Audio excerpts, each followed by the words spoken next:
बड़ी खबर आपको बता दें, मेरठ से मिल रही है, जहां पर पीएससी के जवानों पर कोरोना का कहर देखने को मिला है।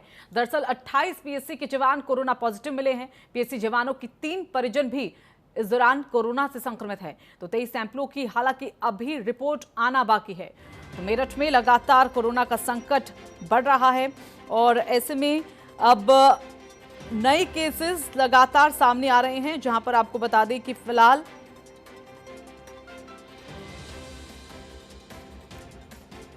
कोशिश जिस तरह से की जा रही है उसके बावजूद भी मामले बढ़ रहे हैं और 28 पीएससी के जवान जो कोरोना से संक्रमित पाए गए हैं, तो वहीं उनके 3 परिजन भी कोरोना से संक्रमित है। हालांकि अभी कुछ और रिपोर्टें आना बाकी है।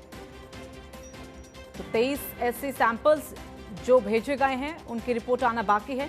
तो फिलहाल 28 लोगों का और ये आंकड़ा कोरोना संक्रमित मरीजों का मेरठ में बढ़ चुका है और ऐसे में लगातार अगर देखा जाए तो हर एक दिन इन्हीं आंकड़ों के मुताबिक आपको बता दें कि लगातार आंकड़े इसी तरह से बढ़ रहे हैं।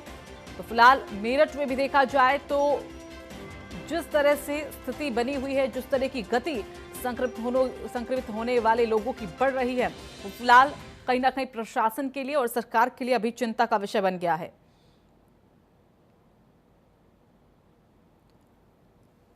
तो पीएससी के जवान जो कि कोरोना पॉजिटिव मिले हैं और उनके परिजन भी 3 परिजन भी कोरोना से संक्रमित पाए गए हैं।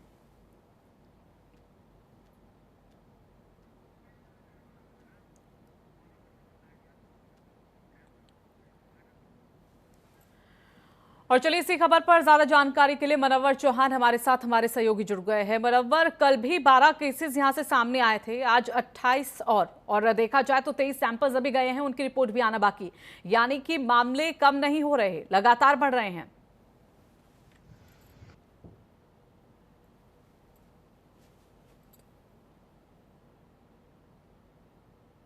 और अब पीएससी के जवानों में कोरोना घुसना शुरू हो गया है अभी तक 31 जो पीएससी के लोग हैं उनमें कोरोना पाया गया है, जबकि उनमें से 28 जवान हैं और 3 परिजन हैं। हालांकि अच्छी बात यह भी है कि यहां पर डिस्चार्ज होने का सिलसिला भी जारी है। स्वास्थ्य विभाग लगातार रिकवर कर रहा है। अभी फिलहाल 200 से अधिक लोगों को रिकवर किया गया है। केवल 95 पेशेंट्स हैं जो अभी एक्टिव हैं। और पीएससी के जवानों की अगर बात करें तो सबसे पहला जो पीएससी का जवान कोरोना पॉजिटिव आया था वो मेरठ की जो नवीन मंडी है, नवीन मंडी सबसे पहले हॉटस्पॉट बना। ज्यादातर लोग कोरोना पॉजिटिव आए और वहीं से संक्रमण पीएससी के जवान को लगा और उसके बाद से धीरे धीरे 3 रंगरूटों में आया, फिर और अन्य लोगों में आया और बढ़ते बढ़ते आंकड़ा 28 पहुंच चुका है, जबकि 3 परिजन भी इसमें शामिल है।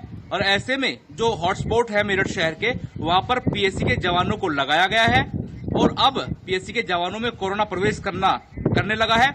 ऐसे में कई चौराहे अब ऐसे दिखने लगे हैं जो सूने सूने नजर आ रहे हैं। केवल पुलिस है, उसके अलावा पीएससी के जवान नहीं लगाए गए हैं, क्योंकि लगातार पीएससी के जवानों में कोरोना पाया जा रहा है। ऋतु, बिल्कुल, लेकिन अभी मनव्वर ये कहीं ना कहीं एक चिंता का विषय बन गया है, क्योंकि इतनी ज्यादा संख्या में, जैसा कि अभी जो आंकड़ा आप फिलहाल बता रहे हैं, 31 पीएससी के जवान जो कोरोना से संक्रमित है, ऐसे में प्रशासन के लिए भी चिंता बनी हुई है, क्योंकि कुछ और जो सैंपल्स हैं वो भेजे गए हैं, उनकी भी रिपोर्ट आना बाकी है। तो अब किस स्तर पर जो है तैयारियां की जा रही हैं?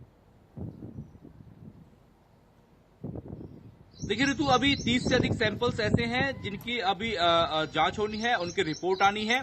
संभावित है कि उन लोगों में भी कुछ पॉजिटिव आएंगे। सीधे सीधे प्रशासन अभी चिंतित है, क्योंकि शहर की जिम्मेदारी जिस इलाके में पीएससी के जवान रहे वहां संभली रही। लॉकडाउन के नियमों का उल्लंघन नहीं हो पाया, लेकिन अब ऐसे में कोरोना योद्धाओं के अंदर ही कोरोना प्रवेश करने लगा है। चौराहे खाली होने लगे हैं, हॉटस्पॉट खाली होने लगे हैं। हालांकि केवल पुलिस पूरे इलाके को नहीं संभाल सकती है, ऐसे में अर्धसैनिक बलों का सहयोग लेना पड़ता है और अब अर्धसैनिक बलों में कोरोना आने लगा है, जो कि गंभीर बात है। प्रशासन की कहीं न कहीं चिंता बढ़ी है। ऐसे में इस स्थिति से निपटने के लिए प्रशासन लगातार मीटिंगें कर रहा है, शासन को अवगत करा रहा है और आगे प्रशासन इस बाबत शासन को अवगत करा रहा है लगातार। और क्या कुछ प्रशासन इस मसले में करेगा, सबसे पहले इन्हें रिकवर करना प्रशासन की अहम जिम्मेदारी है। हालांकि 6 लोगों को रिकवर किया गया है, लेकिन जिस तरीके से कोरोना बढ़ रहा है, 6 लोग कल पॉजिटिव आए हैं पीएससी के और 6 को रिकवर किया गया है। बहुत छोटा आंकड़ा रिकवर का। जल्द रिकवर होंगे और जल्द से जल्द कोरोना यहां से निकाला जाएगा पीएससी के जवानों से। तो पीएससी के जवान फिर से शहर की व्यवस्था को संभालेंगे और लॉकडाउन के नियमों का पालन कराएंगे। चलिए, धन्यवाद आपका मनव्वर।